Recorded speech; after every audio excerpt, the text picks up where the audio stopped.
তার পক্ষ থেকে ছিলেন মনিরুজ্জামান, তার চাচাতো ভাই।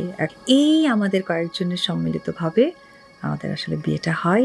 বেশ কিছুদিন ধরে গুঞ্জন ছিল সিঙ্গাপুরের কোনো এক ব্যবসায়ীর সাথে দ্বিতীয় বিয়েতে আবদ্ধ হতে যাচ্ছেন ঢাকাই সিনেমার ডালিউড কুইন অপবিশ্বাস। এবার সেই গুঞ্জন সত্যি হলো। সম্প্রতি একটি ফোন আলাপে অভিনেত্রী অপবিশ্বাস বলেন, আমার পরিবারের সম্মিলিতভাবে আমাদের বিয়েটা হয়। চলুন শুনে আসি অপবিশ্বাসের মুখ থেকে।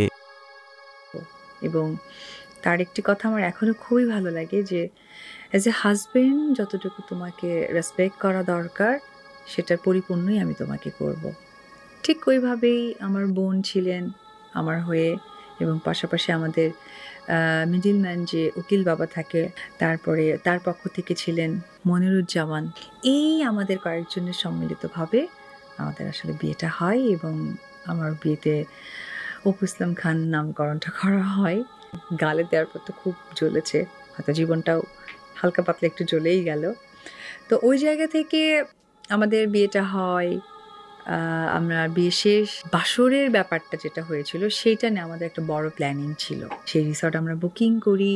সেই বুকিং করার পর আমরা সেখানে যাই।